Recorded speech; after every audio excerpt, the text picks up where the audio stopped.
தமிழக சட்டமன்றத்தால் நீட் விலக்கு மசோதா நிறைவேற்றப்பட்டு குடியரசுத் தலைவருக்கு அனுப்பப்பட்ட நிலையிலே குடியரசுத் தலைவர் அதற்கு ஒப்புதல் தர மறுத்து அந்த மசோதா திருப்பி அனுப்பப்பட்டதனுடைய அடிப்படையிலே இன்றைக்கு மாண்புமிகு தமிழ்நாடு முதலமைச்சர் அவர்கள் சட்ட போராட்டத்தின் மூலமாக இன்றைக்கும் எதனையும் சட்டத்தின் மூலமாக சாதிக்க முடியும் என்கின்ற சட்டத்தின் மீது நம்பிக்கை வைத்துள்ள நம்முடைய மாண்புமிகு தமிழ்நாடு முதலமைச்சர் அவர்கள் இன்றைக்கு அனைத்து நம்முடைய சட்டமன்றத்தினுடைய கட்சித் தலைவருடைய கூட்டத்தை கூட்டி அதிலே பங்கேற்ற தலைவர்களுடைய கருத்துக்களையும் கேட்டறிந்து அதன் மூலமாக அடுத்து என்ன நடவடிக்கைகளை மேற்கொள்ள வேண்டும் என்பதை பற்றி இன்றைக்கு விவாதித்தார்.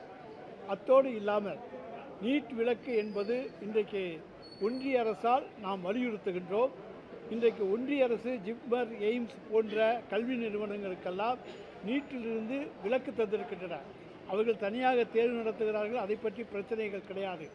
ஆனால் நீட்டிலிருந்து விலக்கு தர முடியாது என்று சொல்வதற்கு ஆதாரம் கிடையாது. இன்றைக்கு நீட்டிலிருந்து விலக்கு தந்திருக்கிறார்கள் என்பதற்கான ஆதாரத்தை நாம் எய்ம்ஸும் ஜிப்மர் மூலமாகவும் அவர்கள் விலக்கு தந்திருக்கின்ற பொழுது ஏன் தமிழ்நாட்டுக்கு விலக்கு தரக்கூடாது என்பதுதான் நம்முடைய கேள்வி. தமிழ்நாட்டு மாணவர்களை நீங்கள் கஷ்டப்படுத்தக்கூடாது.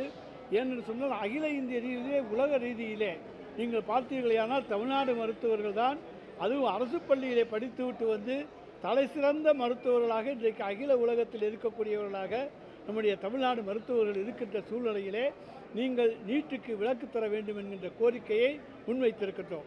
கடந்த ஆண்டிலே கூட நீங்கள் பார்த்தீர்களேயானால் போஸ்ட் கிராஜுவேட் பரீட்சைக்காக மருத்துவ படிப்பிலே முதுநிலை படிப்பிலே நீட்டு தேர்விலே 0%, அதாவது 0 மார்க், வெறும் பேப்பரை வாங்கி அவங்க நம்பரை போட்டு எழுதி கொடுத்துட்டு போயிருந்தாங்க போதும், அவங்களுக்கு அவங்க நீட்டில் அவங்க பாஸ் பண்ணதாக எடுத்துக்கொள்ளப்பட்டு அவர்கள் மேல்நிலை படிப்பில் சேர்த்துக்கொள்ள அனுமதிக்கப்படுவார்கள் என்று சொன்னதைப் போல ஒரு கேவலமான செயல் கிடையாது. 0 மார்க் வாங்கினவன் பாஸ்ன்னு சொல்கிற போது ஏன் நீட்டுக்கு நீங்கள் விலக்கு தரக்கூடாது என்பதுதான் நம்முடைய கேள்வி.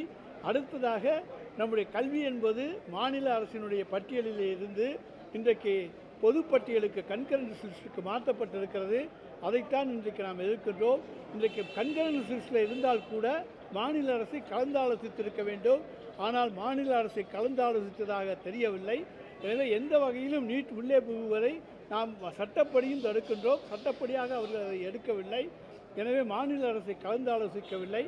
எனவே கல்வி என்பது பொதுப்பட்டியலிலிருந்து மாநில அரசு பட்டியலுக்கு கொண்டு வரப்பட வேண்டும் என்பதும் இன்றைக்கு எல்லா கட்சி தலைவர்களுடைய கோரிக்கை, பல்வேறு மாநிலங்களுடைய கோரிக்கையும் அதுதான்.